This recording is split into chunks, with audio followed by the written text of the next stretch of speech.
Lucky Land Casino, asking people, what's the weirdest place you've gotten lucky? Lucky? In line at the deli, I guess? Aha, in my dentist's office.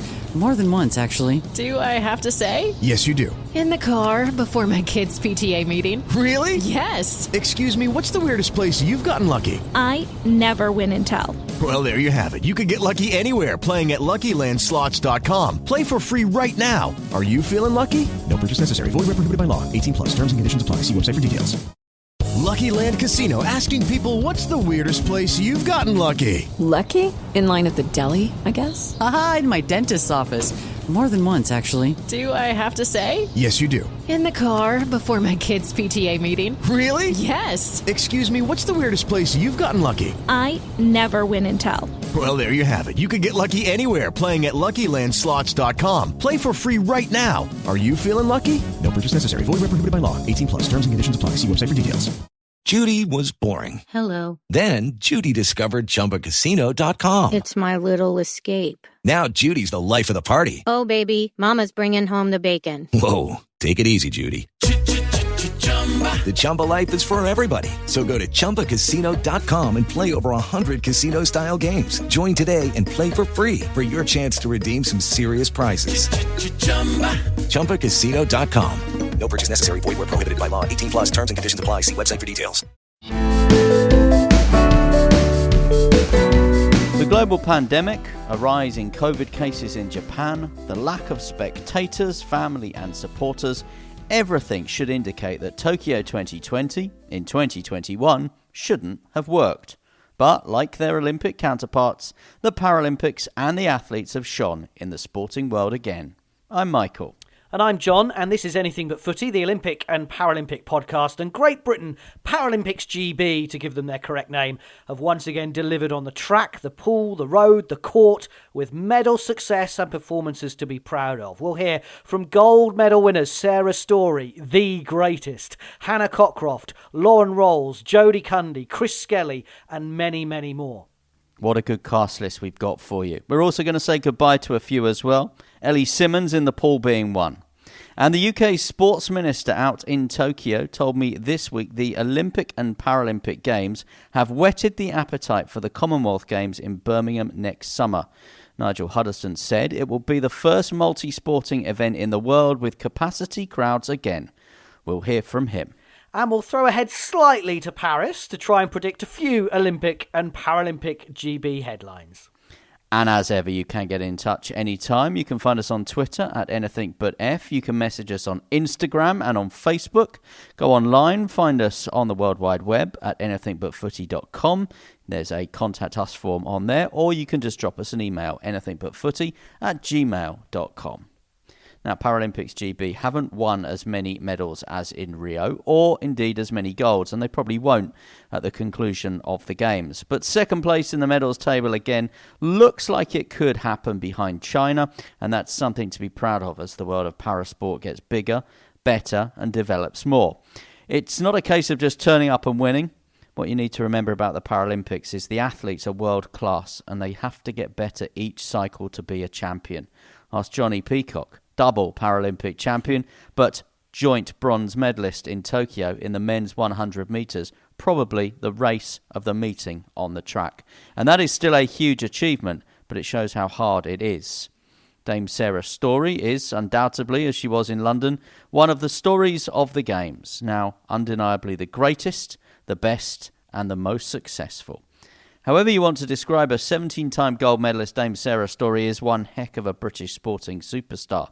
Her 3 golds in Tokyo have showed that, topped off with her record-breaking 17th gold medal coming from 76 seconds down in the road race in the pouring rain at the Fuji International Speedway Circuit. A little bit strange to kind of finally be finished and to have executed the plan that we came with. Obviously it was about taking each race as it came and trying to make sure that I didn't try get too far ahead. Today's race plan didn't really execute the way it was planned. The conditions were completely different to the ones we prepared for. Obviously we race a lot in the rain at home, and I don't mind racing in the rain. I actually quite enjoy it. I've never been, sort of affected by that, so I knew that was going to play to my strengths, but it was a very different race to the one I'd anticipated. So then you have to kind of think, right, how am I going to win this race? How is it going to work? What we're going to do? And in the end, it was actually the descents that made the difference more than the climb. Could never have imagined that I wouldn't be able to make my 8th games, for as long as possible was in my head, until my late 20s or something. So, to still be here in 2021 and at a delayed games as well, it does feel very surreal, but obviously I'm very proud. What I find amazing, Michael, is that every single member of the Great British Cycling team have come away with a medal, and Dame Sarah Storey, as you said, just keeps getting better and better and quicker and quicker.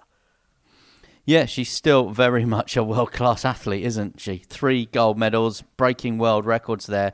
And she's into her 40s now, and this is the question that everyone is saying, will she go on to Paris? Can she go on to Paris? I don't see any reason why not. You look at someone like Jeanette Chippington, for example, she started her Paralympic career in para-canoe, and we'll go on and speak about that later, games earlier than Dame Sarah Storey. She started in 88 in Seoul, and she's just won, I think it's her 14th Paralympic medal, having been a swimmer and now switched to para-canoe. So I don't see any reason why Sarah Storey, with the times that she's still posting, if she wants to, can't go on and compete again in Paris. It's if she wants to. She has a lot else going on in her life with her transport commissioner role, trying to get more people out cycling safely, story racing, Barney the husband, children as well. But what she's shown here is she's still very much at the elite level. She is ahead of the elite level. I think her performances over the past 10 days or so have shown that, haven't they? I think someone asked me, what keeps her going? Why does she keep that drive? And I remember when we spoke to her before going out to Tokyo, and she told us this story about how she was 10 years old and she went to the local swimming baths and wanted to join the club. And they said, well, you're a bit too late to be joining a swimming club. You should have joined 2 or 3 years ago. And she said, at that moment, I was determined to prove them wrong. And I think she's been proving people wrong ever since. And that is the drive that you've got to have, you said it earlier, of being an elite sportswoman, sportsman. You have to have that drive, and she has got it. And I think with Paris 3 years away, as you say, we'd expect her to go there and extend her medal-winning success. But nothing is a definite. I heard Alice Tai on the television, the Paralympic swimmer, who we all thought was going to come to Tokyo and perform and win lots of gold medals after doing that at the World Championships in London in 2019. She said, I was planning to come to Tokyo, but I got injured, so I couldn't. So you can never say never, but you would expect Dame Sarah to be there, leading the British cycling team, and what a team. Absolutely. New names coming through in that team too. Ben Watson, who was a surveyor a few years ago, said he was overweight, only took up the sport relatively recently, won a gold in the cycling road race. He also won gold earlier in the week in the time trial. 1 Paralympic gold medal is insane, first of all, to actually back it up and actually do the road double. I don't think anyone's in the men's side, especially in recent history, has ever done the road double.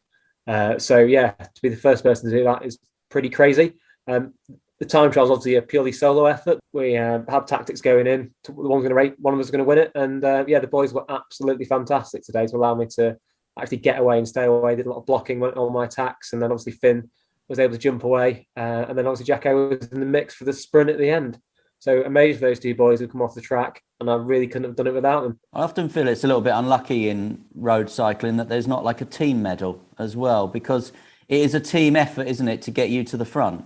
Yeah, it really is. I think sort of a little bit less so in para. It's not so sort of like Tour de France. There's less individuality. You wouldn't necessarily ride for somebody who, like, you would never have a sort of Mark Cavendish situation where you've got 8 people riding for him and driving into a sprint finish. But yeah, we all went in there with the potential to win ourselves, and yeah, we went in there with the goal just to win it for one of us. And the fact that the boys were helped me really, like a couple of my really, really good friends. Obviously, I came up through the academy with Finn. It's awesome to actually be able to share that with them. And you told me before that your first look at the circuit, you really liked it. It really suited you. Why? It involves being able to sort of like ride a bike. Sounds like a stupid thing, but it involves just like it's quite technical. It's quite fast. It's not just sat and there's not a huge amount of shelter. Obviously, a big thing in bike racing is obviously drafting. So you have pelotons, and it's going as hard as you can at the front. If you're 7 or 8 wheels back, you just hardly touching the pedals. There's not a huge amount of areas to rest here. So if you go into the red, like, it can really affect you.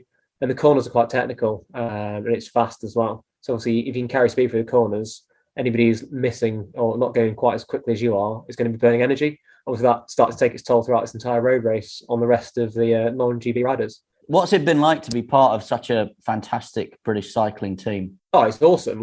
There's quite a lot of pressure, obviously, but I think I've responded to that fairly well. But it's awesome. Like, in terms of everybody just encourages each other. Like, you see the guys that you train in and race with day in day out, and they are absolutely flying. So it gives you a lot of confidence. Like, we spend a lot of the cycle just being really fatigued, really tired, and then you come into this race. This is what it's all been focused for, and you yourself are absolutely flying. You're in a great physical state, and then you get all the best kit in the world dropped on you, and you just go even faster. It's crazy. But actually having everybody else doing that first, there's pressure, but it's also like, oh, like the boys are absolutely motoring. Be that Jacko, be that Finn, be that Matt Rotherham and Neil Faki, be that the Tandem Endurance boys, be that Karine Laura or Jenny and Sophie or Scotty and Helen. Like, they're all, it's amazing. You see people you talk to day in, day out are absolutely flying. It just gives you great confidence that you do the same when it's your turn. Obviously a bit of pressure, but there's a lot more sort of fundamental backup there that you are going to go well. And a really good bloke as well from the conversations I've had with him this week. Also a good bloke, Jody Cundy, part of the mixed team sprint cycling with Kadina Cox and Jacko van Gas. That was the highlight of the track cycling programme for me. Also won a silver earlier in the week. We'll start, shall we, with that mixed team sprint. The perfect race at the perfect time with the perfect outcome for you. It was the perfect storm. It was all the things that we've been trying to do in training and tried to perfect. We pulled it off in the final. We managed to fix all of the little issues we had in the heat ride. And we managed to find a whole second actually between heat and final, which is pretty unheard of. But when we look back at it, we'd actually made quite a few little mistakes. So yeah, a little bit of fine tuning here. Two teams on the track at the same time. That always makes you go a little bit faster just because of the way the wind blows around. But yeah, it was a phenomenal race, and to take the world record and win by, I think, a couple of hundredths of a second, that's pretty special. It was a good race to be part of. It was a pretty special session of cycling to watch. Were you able to feed off the other medal performances during that session? Well, we didn't really let the team down. I mean, we only had 3 events in there today, and we won all of them. So, there was no pressure on us at all. We'd seen Matt and Neil and James and Lewis do their thing in the men's kilo. We'd seen Karine and Laura and Jenny and Sophie in the women's pursuit. So, yeah, we'd got a hatful of medals already. So, yeah, we got on that line, and we knew we had a job to do. And, yeah, we knew that if everything came right, we could probably do it. And today it was just one of those days where literally perfect place, perfect time, and we just pulled out the ride of our lives. And for you, the first British man to win medals at 7 Paralympic Games, does it still feel as good as it did those years ago? It does, yeah. I mean, that's a stat that I didn't know about until actually I'd won that silver medal the other day. So that was phenomenal to know that like nobody else has done that. But yeah, this medal today actually is probably my favourite medal of all the ones I've won. The team events are always enjoyable. I really enjoyed the one we won in Rio in the team sprint. But I think that this one might have topped it just purely for the amount of energy that was on display when we came round. I think we were celebrating and Jacko just literally picked me up and bear hugged me off the ground. And it was, you could tell it meant so much to everyone. All the coaches were literally jumping up and round and cheering, and the reaction that they had was just phenomenal. And every member of the track cycling team is coming home with a medal. So that says something about Paralympics GB and something special about British cycling, doesn't it? Exactly. We've got a good history at track cycling and being pretty proficient at it. But yeah, to make this team, you need to be like medal worthy. That's kind of one of the first parts. So yeah, all the people that have made this team, there's nobody here that's kind of just making up the numbers. We're all here to come away with medals and try and win if we can. And we've seen that this week. We've seen performances that like no other. Like I think everybody's personal best. Pretty much everybody's either broke a Paralympic record or broke a world record. And we've come away with like an absolute hatful of medals. I believe it's we might have got 2 or 3 more than we did in Rio for the track section of the Paralympics. So we did well in Rio, and obviously we've done even better here. Well, I've been reading some of the reports about your success today. They're describing you, Jodie, as a veteran, which I think is a bit rude. But I don't know. I can in masters. I'm at a class now where like I don't even have to do a full kilometre. It's a 750. So I must be getting fairly old in the day. But you've got a silver and a gold to celebrate at the moment, and then inevitably people will start talking about another Games and Paris, which is just 3 years away. Yeah, it's just 3 years is the bit that keeps making me laugh. I think I've learned over the years that as I get older, like it's not about the 4-year cycle. It's about, can I make it to next week? But yeah, I take it year by year, try and keep ticking off the little boxes as we go. As we've seen from these games, I'm still getting faster. So something's obviously working. And yeah, I think I'm just learning to listen to my body. My coach really understands where we're at. We've got a really good rapport, myself and Dan, and we've got an amazing, fantastic support team behind us, which, yeah, these medals, we just wouldn't be able to do without them. So we've got people that are looking at aero positions, our equipment needs, making sure our body's in correct shape, nutritionists, you name it. All these people are kind of helping us just to make sure we're at the top of our game. And yeah, thanks to them, I'm able to do what I am able to do, and we'll look to go to Paris, but we'll take it year by year and see where we get to. Well, you're definitely at the top of your game. Well done on your silver and your gold today. Really enjoyed watching it. Thanks for the catch up. Excellent. Thank you. Jodie Cundy speaking to me from Tokyo, of course. So 24 medals for Paralympics GB in cycling, both road and track. 24 medals for British cycling. I know we're not allowed to call it the Medal Factory. We got told off for calling it the Medal Factory. But the Medal Factory in Manchester at the Velodrome keeps delivering, topping the cycling medal table, their best ever performance. Incredible stuff. Now, as in with all games, it's the end of the road for some of the athletes, and knowing when to retire really must be the hardest thing, especially as Paris, as we keep saying, just 3 years away. But Ellie Simmonds knows this is her last. A tearful Ellie told Channel 4 after her 5th place in her final event in Tokyo. That was it for the Paralympics after bursting onto the scene and winning gold at Beijing as a 14-year-old. We'll talk about the Commonwealth Games later and whether she'll be in Birmingham competing in her home crowd. Of course, she's from the West Midlands. One more time, does she carry on for that? So Chris Hoy always surprised me that he didn't do that in Glasgow.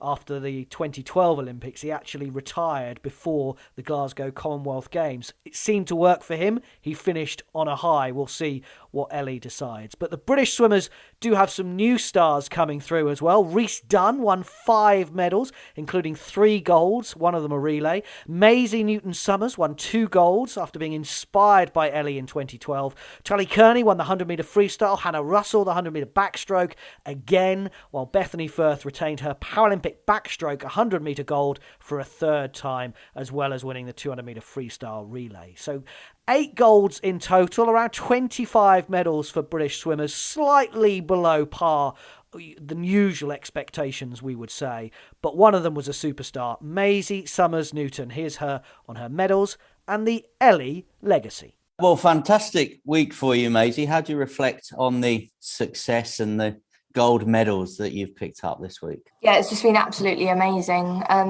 I don't think it'll sink in until I get home and actually get the time to think about it quietly by myself and rest up. But it's been more than I've ever expected. And for my first Paralympic Games, I think it's just been incredible.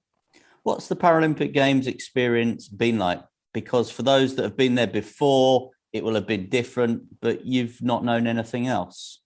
Yeah, I think I've been quite fortunate with that in the sense that I haven't got anything to compare it to. So I don't have any bad thoughts of, COVID stopped this from happening or I can't do that. But I think for me, it's just been amazing being with all the teammates again after such a long year and being in an environment with so many people because I'm quite a sociable person. So definitely having people to talk to when you race, that always helps and things like that. But just to be in such an amazing environment with great staff, great support and great athletes has just been so much fun. And is the swim squad as close-knit and as supportive of each other as they appear to be? Yeah, we are. Yeah, I think we've all got really close friendships, and because we've all been doing it for such a long time, I think we all know how we feel and we all know how hard it can be at times. So, yeah, I definitely think we are really close and we really enjoy experiencing it all together.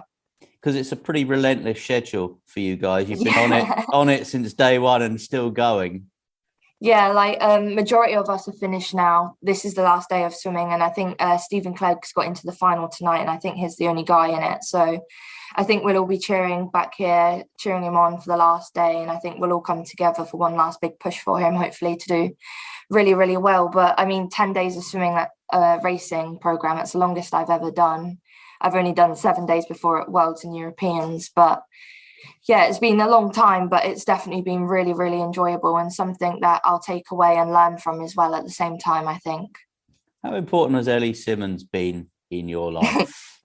Yeah, very important. Obviously, I relate to her on so many levels, personally and as an athlete. I think for every athlete, she can inspire anyone. And for me, she inspired me after London to start racing and competing competitively, and she's the one who's basically brought me here, and to race against her for after Rio for her and the last 5 years has been incredible. And like I say, after the 400 meters yesterday, which could have been her last race, it will definitely be something to cherish and something I'll never ever forget.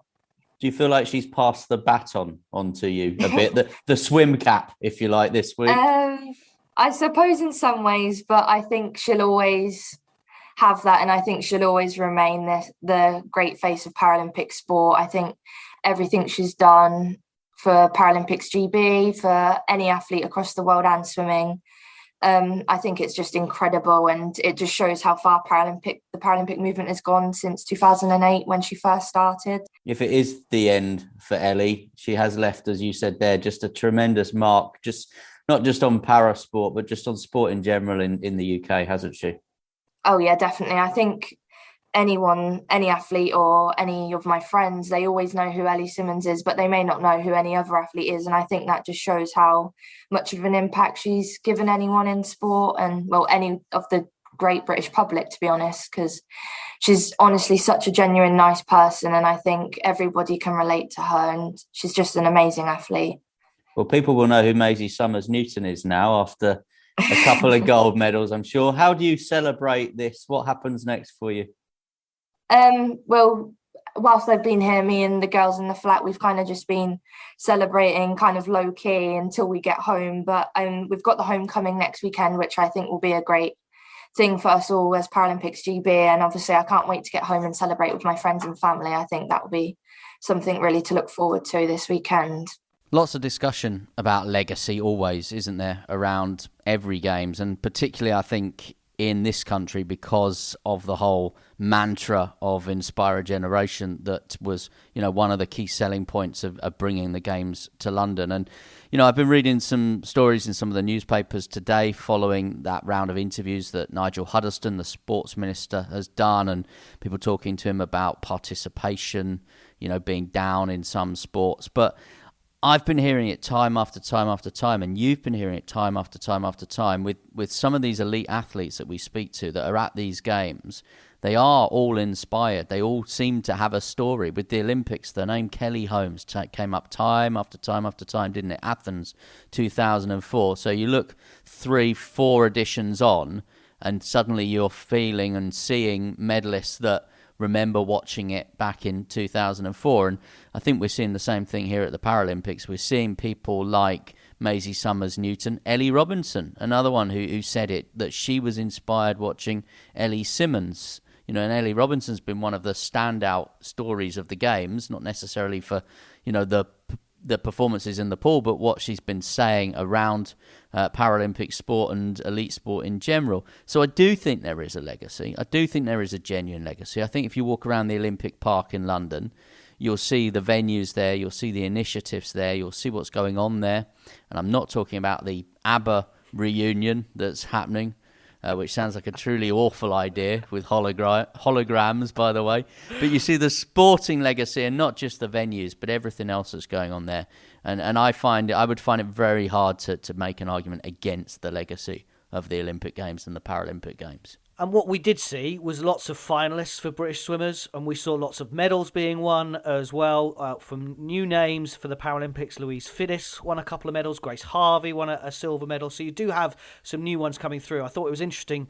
One of the good things about Channel 4 was Mark Woods, the commentator for swimming, the expert on there. And he is a bit concerned about where the next generation are coming through. We mentioned Bethany Firth winning 3 times. A lot of the people, Jessica Jane Applegate, a lot of them are still winning medals, and that's great, but you also want to see the next generation coming through, and that will be the big question mark as we move into Paris and then probably more into LA. Yeah, what I would say about that is I think you've got to trust the system, trust the programs, and I said and made this point during the Olympics when people were talking about the apparent lack of success of British rowing at the Olympics. I said, I think you need to take into account what they do at the Paralympics as well, because I know the funding pots are slightly separate, but it's the same organisation. And I think if you look at the Olympics and the Paralympics and you put them together in swimming, in cycling, the Paralympics have helped British rowing in terms of the medal return there because of the couple of golds that we'll hear about shortly as well. Then I think you can see that the systems, the organisations, the people in the positions of power are probably the right people, and therefore I have confidence in the same way I did when people were saying to me, well, where are the new British cyclists coming from? You know, Jason Kenny can't go on forever. Laura Kenny can't go on forever. Well, actually, no, we did see new names, didn't we? We saw Matt Walls, and no one talked about him, but he came back with 2 gold medals. And Sophie Unwin, who won a medal, was in a Kent supermarket a year ago. Now she's a Paralympic medalist and in cycling. And that shows that all the experts, me and you included, don't know all the answers. Trust the process. That's what the athletes tell us. And I think that's what you need to do with these big, well-funded systems. And 352 million is being allocated to Olympic and Paralympic sport heading towards Paris. So, you know, I don't have many concerns. If I did have a sport that I might be concerned about, it might be British athletics, actually. At the Olympics, overshadowed by a doping allegation with CJ Uja, of course, who was part of that quartet who won the silver medal in the men's 4x100 metres relay. They were already under pressure after failing to win a gold for the first time since 1996 in Atlanta. Para-athletics is one of the biggest sports at the Games too. A huge number of athletes competing again for British athletics. Hannah Cockroft continues to shine as one of the leading British Paralympians, certainly off the track and definitely on the track, winning the first of her 2 events in Tokyo, the 100 metres. Hannah, that was pretty much a perfect race, wasn't it? 6 Paralympic gold medals and a world record to boot today. I don't think I could have asked for much more. Yeah, I think perfect race is what I'd put to it. I can't think of anything that I would change or have done better. I just kept my composure, especially when Carrie kind of flew out the blocks and left me standing. She always does that, and I always panic a little. But yeah, just kept my composure, kept doing what I do, and thankfully came home with number 6. What's it like to be back on top of the world? It's scary being on top of the world. There is a lot of pressure up here. I think, you know, you could see on the start line today, there's so many new girls, there's so many new faces and names coming through. We had Robin Lambert from Australia, her first time at the Paralympics, her first time on the podium. It just shows how much the sport is growing and moving on. So to still be on top, you know, we're 9 years, I think 2 days' time, it's my 9-year anniversary of my first ever Paralympic gold medal. I am getting old. You say you're getting old, but you're getting better because that's 8 world records you've broken this year alone. I haven't been counting, but so I'll take that. That sounds good. You know what? I think for me, the pandemic just allowed me a good amount of time to step back from what can be quite a demanding schedule, you know, going from training camp to training session to competition. I was always living in my car or in a bus or a plane or wherever I was, and just having that time at home to make some changes and just to enjoy my training. That was the most important thing to me. And I think that's really what's made the difference this time and made the difference to the performances that you're seeing. So maybe I need another lockdown in 3 years' time. We've spoken quite a lot, though, over this year. We've had many and varied chats. Has it been difficult, though, with that uncertainty? Because as an athlete, what you want is what you can control. And yet all this noise around you is it going ahead? Isn't it going ahead? Will there be spectators? Won't there be spectators? How's that been? Yeah, it's been tough. I'm an athlete that I like to know where we're going, what day, what time. It has to be in my diary at least 6 months in advance. And we just haven't had that. Even during the Olympics, it was still, well, something could still happen. Japan could still go into a massive lockdown. We could still not fly out. And trying to just fight those thoughts mentally was really tough, mentally to get up every morning and still push yourself to the absolute limits to do your training and to get through it has been hard. But I think for me, it was just the enjoyment of what I did that pulled me through. I got up, and if I looked at a session and thought that's not for me today, then that was the decision. And I'm so glad that I was able to do that. If this was a real job, then I might not have done it. And now, girls from Halifax, don't cry, but I understand there's been a few tears for you already this morning after this medal. Yeah, I'm very ashamed of myself. I don't cry ever, but it was strange being in that stadium alone. Obviously, as a Paralympic athlete, we don't always have stadiums full, but that is an empty stadium. There is no noise, no atmosphere, and as much as I've tried to prepare for that, it still shocked me a little bit. I still came over the line and looked to just to find somebody, and there was nobody. And yeah, that got me a little bit. You just have to hope. You just have to hope that everyone's tuned in, everyone's watching at home. You want to ultimately do your family and friends proud, and everyone that supported. Obviously we've had the support of the National Lottery and all the National Lottery players, and you kind of wish they were all there with you, but hopefully I've done them proud. I'm over my tears now. Now I'm just excited. Michael, very quickly, she mentioned there about the lack of crowd at the end. She talked about, I looked up to try and see my family. And I think this is something that Dame Sarah Storey talked about a little bit as well. And I think we talked about it at the Olympics, that some athletes benefited from not having a crowd there, others didn't. I wonder with the Paralympics whether it has been harder for them, because, not to put too fine a point on it, Dame Sarah Storey has always had her mum and dad at every single event, in everything she's done, and in some cases they were the only crowd, and then to suddenly not have them there would be a bigger thing. And I think that's the same with Hannah and maybe for others. And I think maybe we slightly underestimated not having a crowd for the Paralympians more than we maybe did with the Olympians. Yeah, I think you're right, because the Paralympics is potentially the only time, unfortunately, that many of our leading Paralympians will race or compete in front of a crowd. So to have that taken away is probably a bigger deal than if you are one of the world-class Olympic athletes, where you may be competing in front of a crowd at Diamond League meetings or at Europeans or World Championships or whatever it is. I'm surprised, with what Hannah Cockroft said there, that she was looking for someone, because I remember her saying after 2012 that she was looking up, trying to find someone, but her eyesight's that bad that she couldn't even with a full capacity crowd. So, yeah, that's me sort of trying to put a slightly humorous spin on it. But yes, the bigger, more serious point is that I think it probably has been harder for some people. This might literally be a once in 5 year, once in a lifetime chance, and they won't have that moment again. Whereas I think, as I said, with some of the athletes who are on the Diamond League circuit or whatever, they're not huge crowds, but there's an audience in the thousands there quite regularly to see them. Elsewhere in the athletics, 7 golds in total, including Cockroft's, Andrew Small, Thomas Young, which I thought was a brilliant race. He held off the 2 favourites in that 100 metres dash, which was incredible. Daniel Pembroke totally blew away the javelin. Sophie Hahn continues to deliver down the sprints. And overnight, Jonathan Broome-Edwards and Owen Miller as well. Great to see a longer distance. Owen Miller winning the 1,500 metres. Great to see a gold medalist there as well. Some probably disappointment maybe for Steph Reed, who finished 4th in the long jump. David Weir failed to reach a couple of finals for him. Richard Whitehead getting a silver, although he said afterwards, please don't judge us on the colour of our medals. People have gone through so much adversity and challenges. The medal isn't everything, it's the commitment and desire that counts, which I think is a really good point, well made. And actually, Desire, I really wanted to say, Sammy Kinghorn, I thought did brilliantly in the wheelchair racing.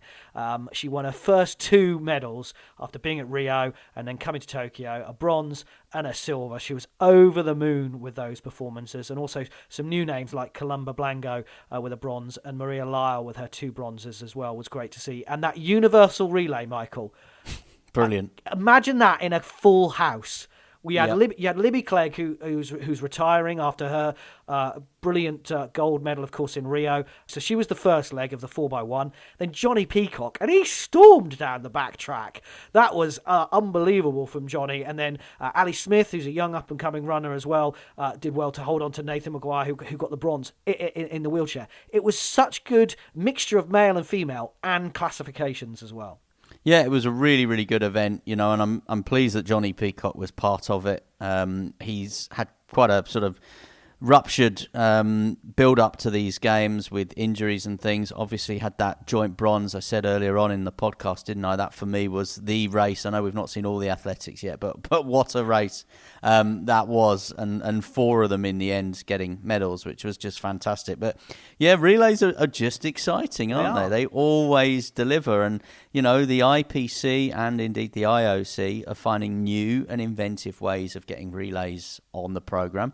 They need to attract a TV audience. They need to attract younger people. And, that's the way to do it, isn't it? And if mixed relays, and in this case in the Paralympics, the points relay is the way to do it, I'm all for it. I've loved watching some of the relays at the swimming, loved watching this relay at the athletics as well. I loved watching the mixed team triathlon at the Olympics as well. I thought that was really good, really exciting to watch. So yeah, all for it. I mean, I felt with the Olympics, some of the new events energised it for me. And I would say exactly the same about the Paralympics. These events can't stand still, no matter what the traditionalists might want. We can't put the same programme on time after time after time. It needs to develop. What I'd say about that, just quickly, is I don't think you can just put sports in there and take them out and then maybe bring them back 2 editions down the line, because if you want to build programs and offer some certainty for people's mental health and, people that are working in these organisations to say, you're on the program, this is it now, this is your role, this is your job, this is your career, I think you need to have that sort of level of certainty. So you'd hope to see sort of para-badminton, para-taekwondo stay if possible. But within the disciplines, within the sports, it is nice to mix it up a bit. We've got 4 gold medalists still to come from the Paralympics, and a silver medalist, and the sports minister as well. This is Anything But Footy, the Olympic and Paralympic podcast. And away from the big 3 sports of cycling, swimming and athletics, there have been great performances and medals in other sports. 2 golds out of 4 rowing races for Paralympics GB, as Michael mentioned earlier, including Lauren Rolls and Lawrence Whiteley retaining their pairs title. Well, congratulations to you both on the gold medal. Lawrence, I'll come to you. Another gold medal at the Paralympics. Does it just get better and better, the feeling? That's what they say, and I can tell you it does. Yeah, it's been a fantastic day. I think it's one that you dream about and you hope about. And in the expectation reality, it definitely matches that. It's been a phenomenal experience so far. And Lauren, when you go in as defending champions, is there a bit of extra pressure on you? Do you feel that, or does it bring confidence? I think you mostly put that on yourself as well. You put that expectation of everything we've been doing in training. You continuously push yourself to produce a performance that you feel like is gold medal worthy and some. And I think that when we went out there today, the pressure we put on was not necessarily being so externally focused around what retaining our title meant, but more producing a performance that we were proud of, and that's what we wanted to go out there today and do. And Lawrence, can you talk us through the race from your point of view? Yeah, it was one that we obviously discussed. We had a plan that we stuck to. We were definitely expecting the field to go out like they did, and we knew at some point down the track that we would catch them. As Lawrence said, that puts a great deal of trust and confidence in our own abilities. And again, keeping it internal. I mean, the race was kind of with ourselves, not let everyone else worry about us. We're just going to sit in our lane, do our own thing, row our own race, do our own performance that we know we're capable of. Let them guard the blocks how they did. that's fine. We will catch them and trust that it will come back our way at some point down the track. And that's a very difficult thing to do, to trust that it will come back when you can center your length down by 300-400 meters and go, that's fine, because when we're a K down the track, it's gonna flip. Unfortunately, it did. I think that's definitely one of our, not the quickest racing we've ever done, but I think as a performance, as a good guide on how to scull a PR2 mixed double, I think we've definitely demonstrated the best of our abilities and talents today. And Lauren, what can you tell us about going up on that podium today? How was it different, obviously, with no spectators around and all the different protocols in place this time? I often wondered how it would feel when it came to doing podiums with COVID. And earlier on this year, we got to experience one of those at European Championships. And for us, it was a very strange process of not having really supporters in the stands and wearing your masks, not being allowed to take them off, and not being even able to hug each other or say well done to each other, really. And even though we were in a crew together, but staying socially distanced. And I wonder when we came here what it would be like, and wanting to make sure that you're being respectful, but also can you celebrate that moment and live in that moment? And we most certainly did that today.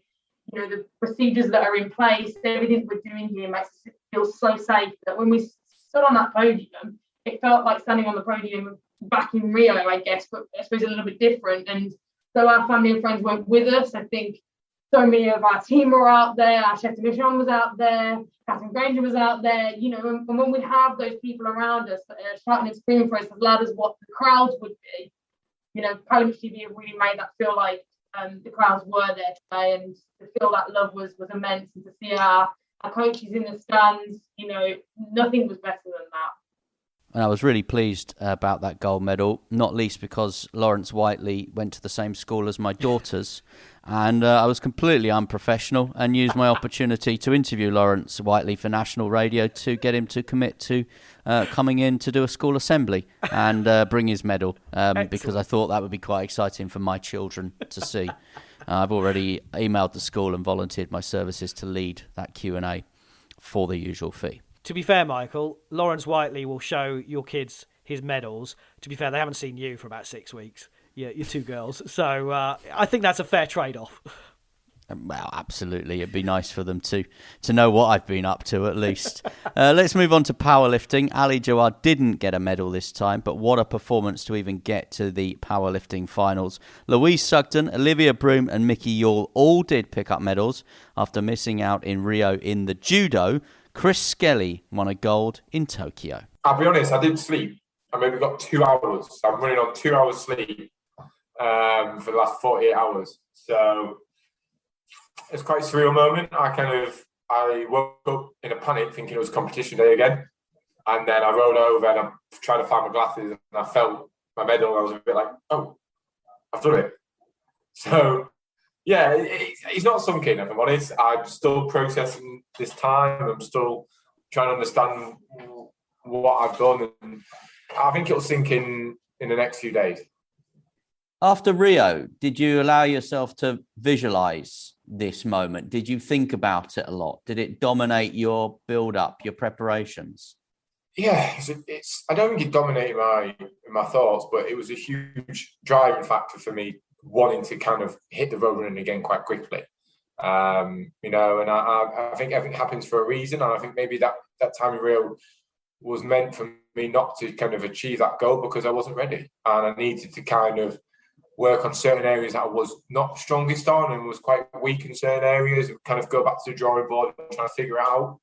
I did that. And, it's still, I know I'm Paralympic champion, but, it's put a big target on my back now and I can't take my foot off the gas. So I'll enjoy my time and enjoy myself for the next few weeks. And I'll be looking to kind of get back training hard and making sure I'm ready to kind of hit the road running again when I start competing. What has judo done for you then as a person? It's really molded me. Like, it's been there in the darkest time of my life. It's a hobby that I love. Like, I never dreamt of sitting here now talking to you as a Paralympian doing judo as a job. Like, that's quite a surreal moment as well.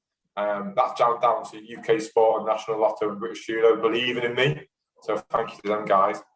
And yeah, it just means everything. Like, I get to represent my country, my family, my fiance, my friends, my home city.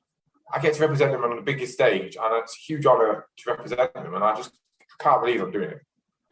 And what was the podium moment like? There were some tears from you yesterday. I occasionally find myself welling up now, because it's just like, I literally, the best feeling ever to kind of, you've worked so hard to get to that point, and then to kind of stand there and hear the national anthem, you're singing along, and you're crying, you can hear your coaches and your teammates who've been behind you, like singing it with you, and you just start welling up, and I try not to cry now. I'm an emotional wreck. Talk to me about pork pies. How much do you love a pork pie? To my nutritionist and my coach's annoyance, a lot. I always say I think I'd be more ripped, but because I love pork pies, that's why I'm not as ripped. I do have, I'll be honest, I have some love handles, because of the pork pies. But you know what? It's a guilty pleasure, and I train really hard.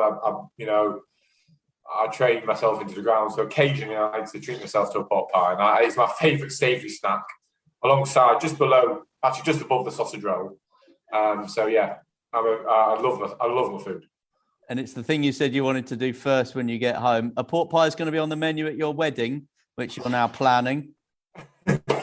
So I'm trying to convince. Well, I think she's convinced. My fiance. I think she's quite convinced. She's going to do a pork pie cake in the evening.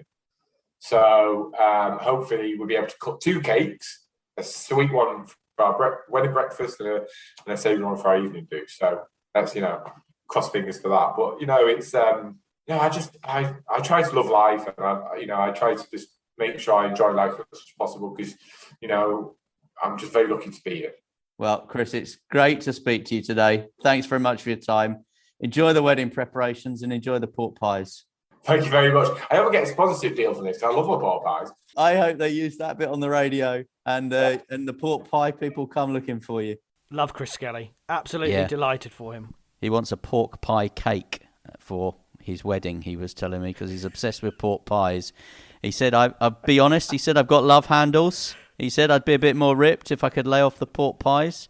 But his fiancée was commentating on the wheelchair tennis for Channel 4. And they're getting married in a few months. And he said, we've agreed that we're going to have a traditional cake for the wedding breakfast, but for the evening, we're going to have a big pork pie cake. And she has retweeted this as well. So I think now it's in the plans, isn't it? Definitely out there. Talking of weddings, you can't have a wedding without a bit of dancing, and you can't have anything but footy without a bit of dancing. Horse dancing. This time, though, of course, dressage success continued for Great Britain in the para equestrian, winning 8 medals in total, with Lee Pearson and Breezer winning 3 golds. Lee, 12th Paralympic gold medal for you. Are they all as special as each other? Mm-hmm. Every single one of them means something, and it's kind of a recognition to blood, sweat and tears. But I mean, working with horses and traveling the world with them, even if you don't medal, you've put a lot of blood, sweat and tears into your career with horses. But today's I'm over the moon. I'm on a homebred horse. I met him when he was hours old, when he was born in the field at my parents, and being slowly introduced him to the world and producing him and competing him and then getting selected on him for his first Paralympic Games. Yeah, in my 6th, I think I am that old, and he's an adorable horse. He's so friendly and loving, but he's also very sensitive. So my fear was that he may go into the arena and it might be too big of an environment, because although we haven't got the audiences here that we have at previous games, it's still actually a really big environment with all the support staff and the other riders from other nations here, and it's like going into an amphitheatre. But yeah, really proud of him. And you were very emotional at the end. Why so much emotion today? I think because he gave his heart and his legs to me, my horse Breezer. It's going to be more emotional on a horse that you've known for so long and you've got so much hopes for, because you do believe in him. I believe that he is talented in his way of going and his brain and his desire to want to work with me, his dad. Missing friends and family at home, I think, and the whole selection period and quarantine and flying out here and settling him and training him and riding. It is exhausting mentally and physically. And so I didn't actually know the score. I didn't know the result. I was trying to work out my team's clapping, whether it was a gold medal clapping or a medal clapping, or you survived dressage arena clapping without falling off. And my groom, I hear Jane Lee's, I lose to her, said, do you know the result? And she said, I don't. And then there was lots of thumbs up, which kind of, you hope that that's a gold medal thumbs up. And then we were hearing the scores as we left the arena and thought that was good enough. So just emotional. I'm becoming an emotional old man. That's what fatherhood does for you, isn't it? Becoming a dad and not having friends and family there, it all adds up, I guess. Yeah. I have become a dad last year, a foster dad, and that, as you've certainly hit the nail on the head, that is a lovely emotional roller coaster, but it's still an emotional roller coaster nevertheless. And I just think caring for somebody else and wanting the best for somebody else more than yourself, you're an individual and you're not a dad, does affect you psychologically, yeah. And I've spoken to my parents and him, and they are all really proud. And I think there was lots of air punching going on in my parents' living room, and kind of extra special because of that family scenario. And just finally, then you have to go again. More medal chances up for grabs. What's the plan now? So Breeze will have a day of rest tomorrow. I might take him a hack around the Gallop track here. And then I compete in the team test on the 28th. That's not a individual medal. Even if I win the class, I don't get a medal for that. The scores are combined. The three scores from myself, Natasha Baker and Sophie Wells. Georgie's come out as Georgia Wilson, who's done really well today, getting a bronze medal. Really proud and pleased for her. But she came out as an individual. So our scores are added together and we go against all the other nations here from around the world to dictate a team medal. We've won every team gold at Paralympic level since Atlanta. Obviously, I only joined on the Sydney Games only 21 years ago. We're on young horses. This is no excuse, but we're all on young and inexperienced horses. So I think I can speak for my team members that would be really pleased with a medal of any colour. It won't be a case of losing the gold medal, because working with animals, young horses, anything can happen. It will be a case of, wow, we've got a medal, if we get a medal. And then for me, on the 30th, I go forward for my freestyle to music. And talking about music, my team tests, we're allowed to match music up. So it's not a freestyle to music, but we're allowed to have his own background music. And there's a certain young man at home that likes Liverpool Football Club. Not likes, is unbelievably passionate about football and Liverpool are his club. So you might recognise my background music for the team test. And then I'm not going to give anything away, but on my freestyle on the 30th, it's quite funky Japanese theme going on. Well, congratulations. Enjoy today's medal and best of luck for the rest of the Paralympics. Thank you very much. And thank you for your interest and support. It means a lot. It's really difficult, I think, for the dressage team because, you've not got to just get yourself to the games, but you've got to get your horse to the games as well, as we know. And I think what's been fantastic about the success of the dressage team here is that it was a group of young, new horses, and so they weren't expecting that medal return of 8. And I certainly think Lee Pearson, and I spoke to him at a national lottery event that you and I did, which we were working on it for UK Sport for the Medals and More podcast that Catherine Granger does.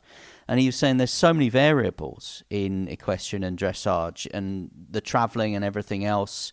And then they'd obviously prepared the horses because they thought there might be crowds there.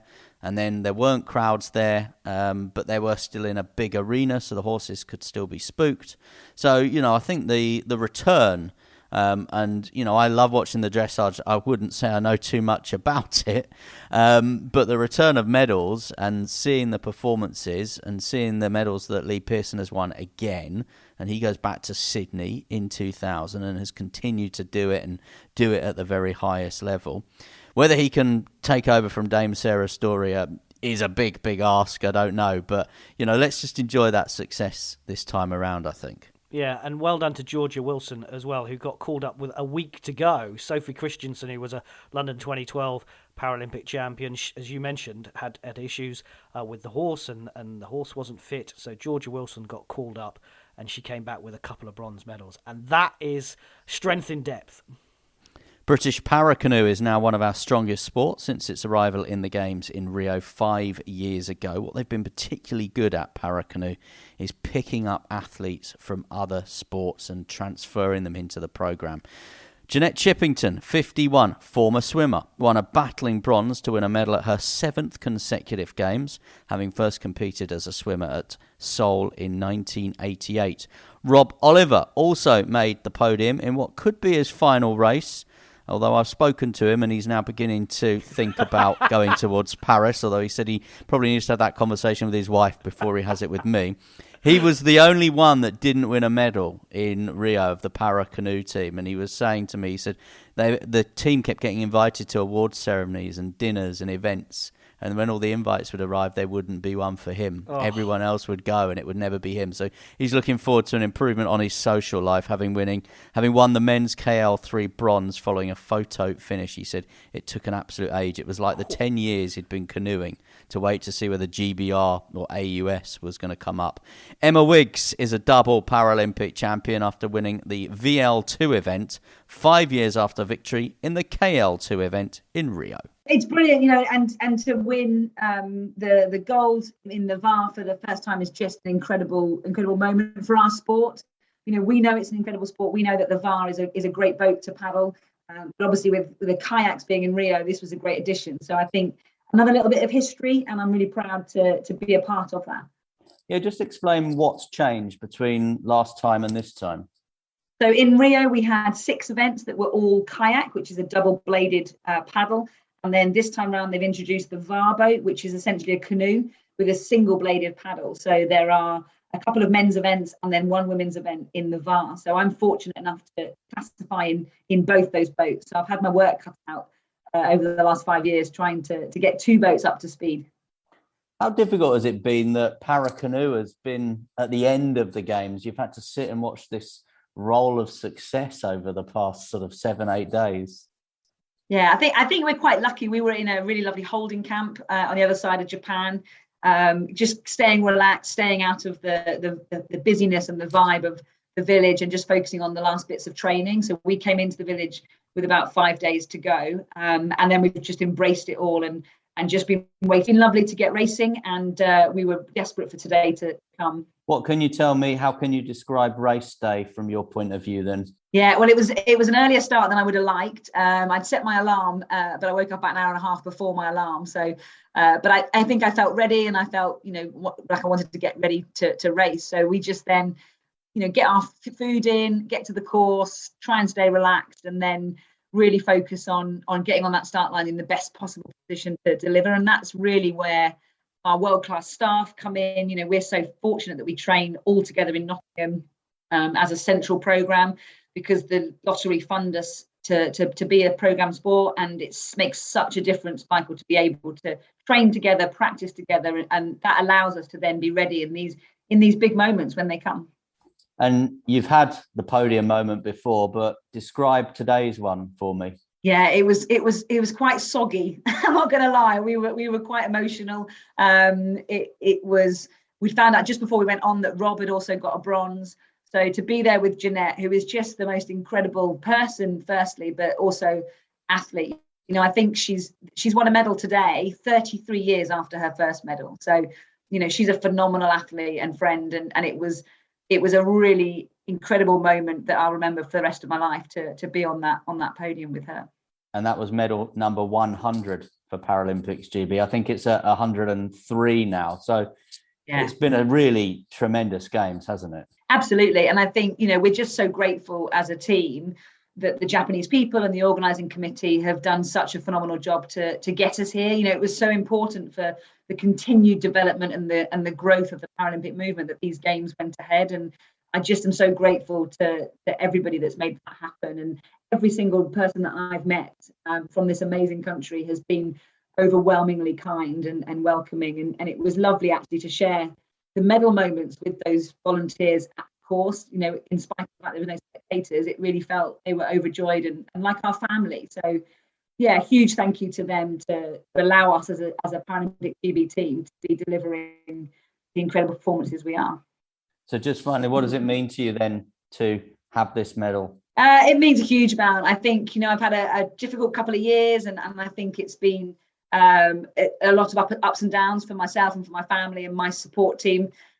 So I'm just really proud to have been able to deliver it for all the people that have helped me. And, every single person that plays the lottery deserves a little piece of this medal because, I couldn't be the athlete I am if I wasn't able to train full time. So I'm just incredibly grateful and overwhelmed at what we've done today. Great to see, Emma. And you mentioned about these picking up athletes who've done other things. She was in the sitting volleyball team in London 2012, and then it moved, of course, as you said, to be victorious in Rio and Tokyo as well. Wheelchair rugby gold. That was a surprise in some ways and a disappointment, Michael, that the Rugby League World Cup has now been cancelled in this country. Yeah, that's a huge disappointment that we're not going to have the wheelchair, the Rugby League World Cup with the wheelchair events and the men's events and the women's events. I think that was a really imaginative way of staging that competition, and I think it would have captured the public imagination, the way that competition was going to be staged because it was going to be so inclusive. On the wheelchair rugby gold medal, I think the games usually deliver one team moment that gets the country talking. We know about Rio. Is this where you're going to mention Gold Coast? It is where I'm going to mention Gold Coast and the netball. But I was going to mention Rio and the women's hockey first. Oh, yeah, we did that together.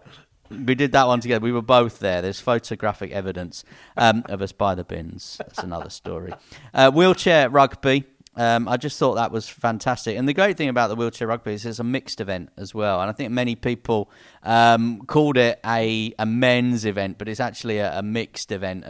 And for Great Britain, there was a first ever female medalist. Didn't actually get to play in the final, but she was obviously part of the squad, gets that gold medal. So, that was a real highlight over a Sunday lunch. And I just was looking at my social media feed and it just seemed to really capture that public imagination. A bit like the netball at the Gold Coast. Also, great success for para table tennis. 7 medals. Will Bailey, of course, was a Paralympic champion in Rio, but they've come back and they've won many more medals this time. And I'm going to have a quick word for Greg Baker, the head coach, who we met again at a UK sport event and interviewed him for Medals and More podcast with Catherine Granger. And he was so focused in helping these athletes through and what these guys have been through. And we'll hear a little bit of the next interview of some of the challenges that they've had. A really great team performance and a great medal. And it reminds me, Michael, a bit like the gymnastics in Rio in the Olympics, where we suddenly won more medals than we thought. And I think the table tennis has been, and that's sometimes down to Will and his profile and Strictly and etc. But everybody else who've played their part on that as well. Here's Michael's latest interview with the table tennis silver medalists. Well, I'll start with you. Return of 2 silver medals from these games. How do you look back at that? Mixed emotions, really. I mean, I'm so proud to be winning a medal with my teammate here, Paul, after his amazing wins in the team, and he deserves it every single moment. But I'm also gutted that I didn't retain my title. I knew I was in a good shape and I knew I prepared well. So that's sport, though. So this is elite sport. This is hard. So yeah, I take it. 2 silver medals is an incredible achievement, so I'm super proud of that. And Paul, a couple of medals for you too. How do you reflect on your Paralympics? It's been like a dream for me. Pre-games, if you'd have told me I was going to come home with 2 medals, I wouldn't have believed you. I had some great performances in the singles against players who were very difficult. And then in team event, to beat Spain was just amazing for me. That semi-final win, I mean, the pressure was on. That was terrific entertainment to watch, wasn't it? It was pretty hard to watch when I was watching Paul play because, you know, he's more than just my teammate. You know, I've known him for 15 years and I've shared a room with him for 15 years. So with, you know, when we go play tournaments together. So, I mean, I tried to play every shot with him and I felt helpless watching. He's someone who can inspire the whole country with his story and where he's come from. You know, he had a stroke when he was 7 years old. He learned to talk again. He learned to walk again. He learned to play table tennis. I mean, this guy deserves more than just a medal. He deserves everyone's respect, and I hope he gets it now. I hope he gets what he deserves. So all in all, I think I would say I've really enjoyed the Paralympics this time around. Obviously, you know, I've been covering it for radio, but been watching a lot of the coverage on the television. Some of it's been a bit hit and miss for me. It's difficult because whilst Channel 4 do have access to all the streams, which the BBC didn't at the Olympics, which they got criticised for because people were used to having the access to all the streams, there isn't the level of coverage from the host broadcasters available to Channel 4. So a lot of the sports that we have had success in, we haven't been able to see and follow in the way that we would like. So a lot of the fencing medals that were won, I only saw still photographs, for example. Haven't seen any badminton.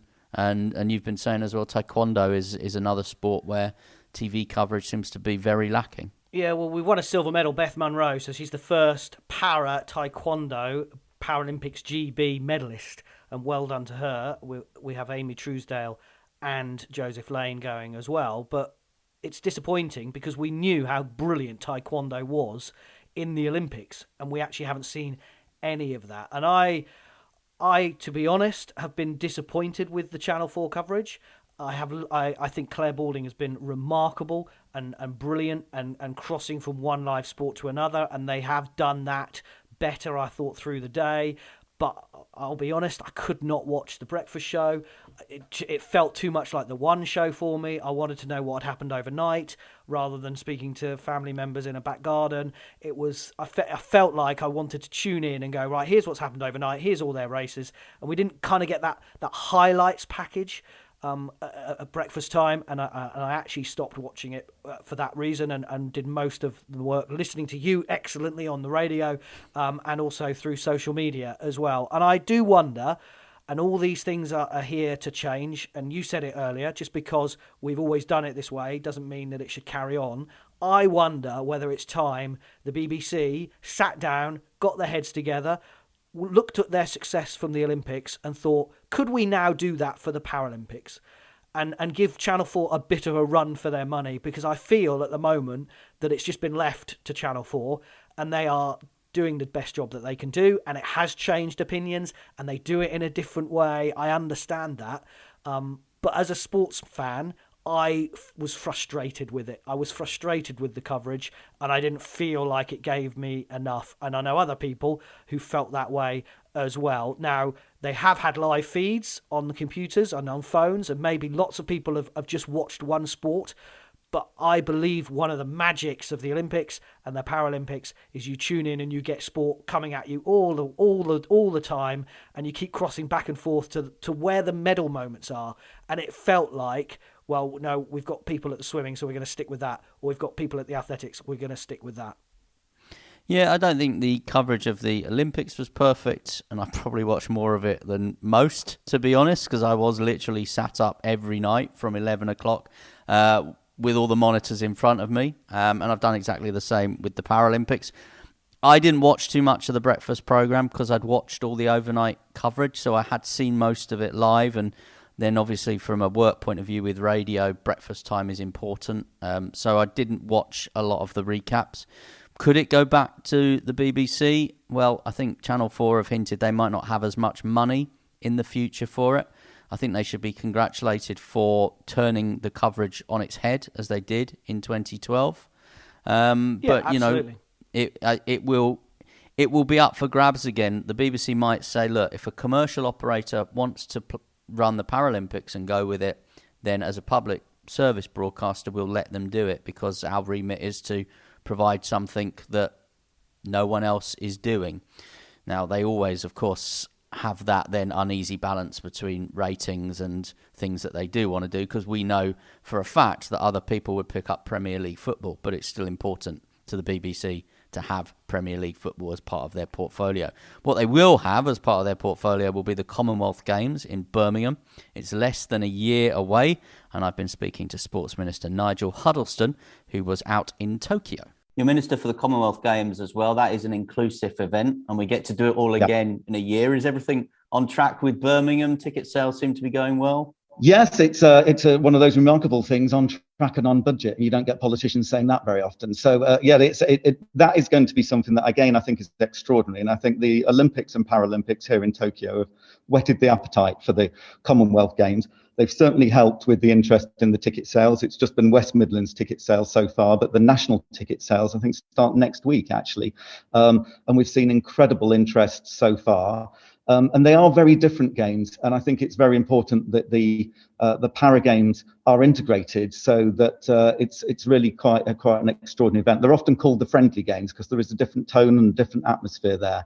But we're going to see, and this is the important thing, many of the athletes who've achieved great things in Tokyo, not all of them, but many of them, will be at the Commonwealth Games. And what a great opportunity for people to be able to see them face to face, live, in stadia, because what we hope and expect is that the Commonwealth Games will be the first major international sporting event, multi-sporting event, with full stadia. And so it will be an extraordinary event, not only for Birmingham, the West Midlands and the UK, but actually, quite frankly, the sporting world. And just finally, in terms of the Commonwealth Games, do you think you as Minister might have to put forward another UK city for it to carry on in 2026? Because there doesn't seem to be much appetite around the world at the moment. Well, I think actually the history of the Commonwealth Games is that they tend to actually be net economic contributors. So there is a pretty good track record with Glasgow, with Gold Coast, and actually we're hoping for special things with Birmingham. But I think the extraordinary events of the last couple of years with COVID and so on has made the bidding for and holding major international events a little bit cautious by a lot of countries, but I'm confident that they'll find somebody else to continue with that. And I'm sure at some point in the future we'll be bidding for other cities or groups of cities as well for the Commonwealth Games, and I would be supportive of that. But I think it's a bit too early to be a bit pessimistic about that. But I am sure and confident we'll have a very successful Games in Birmingham. Quite a big statement, Michael. The first multi-sporting event with a full crowd. Yeah, I think he kind of said it and then sort of railed back from it a little bit, didn't he? You've got to hope that by next summer, and we've got the Women's European football as well, you've got to hope that those two events take place with full crowds again.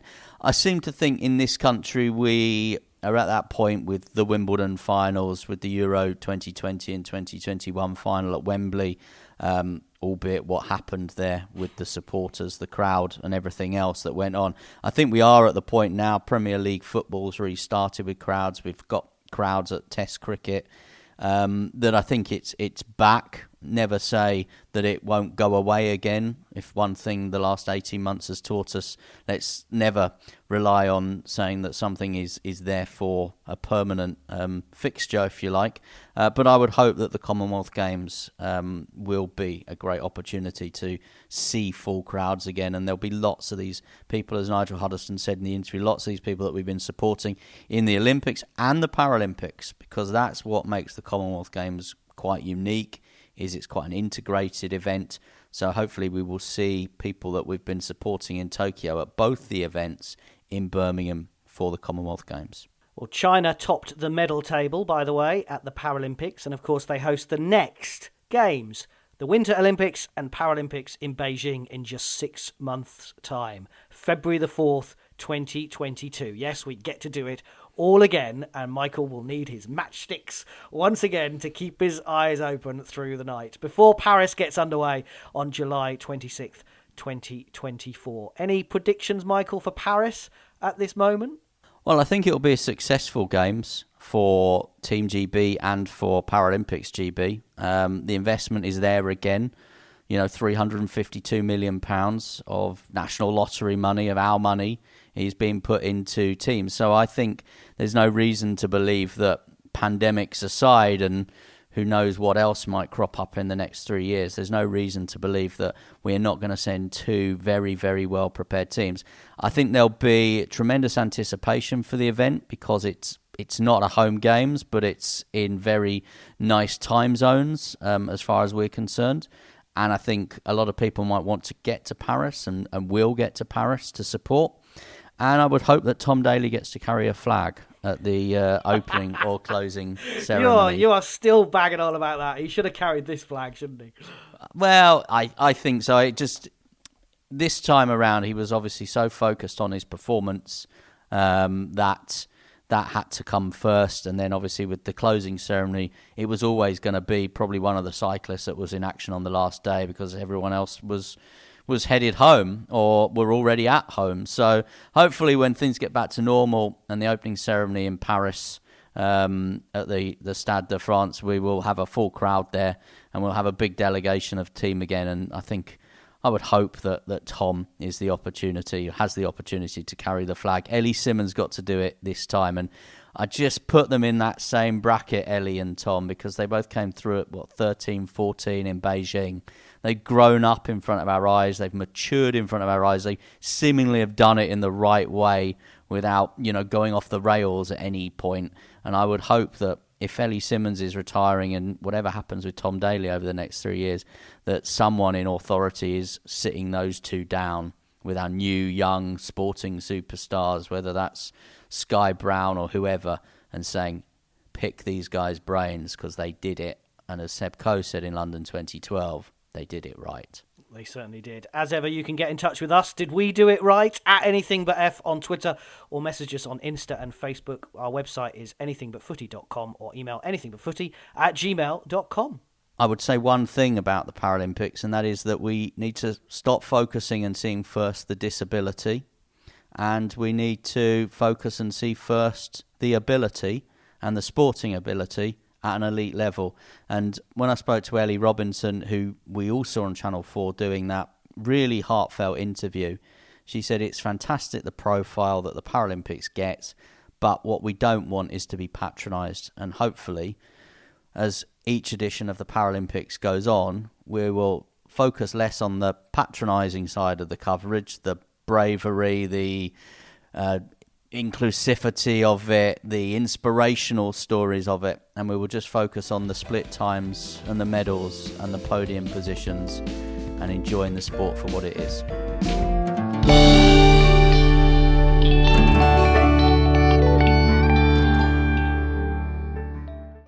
Sports Social Podcast Network.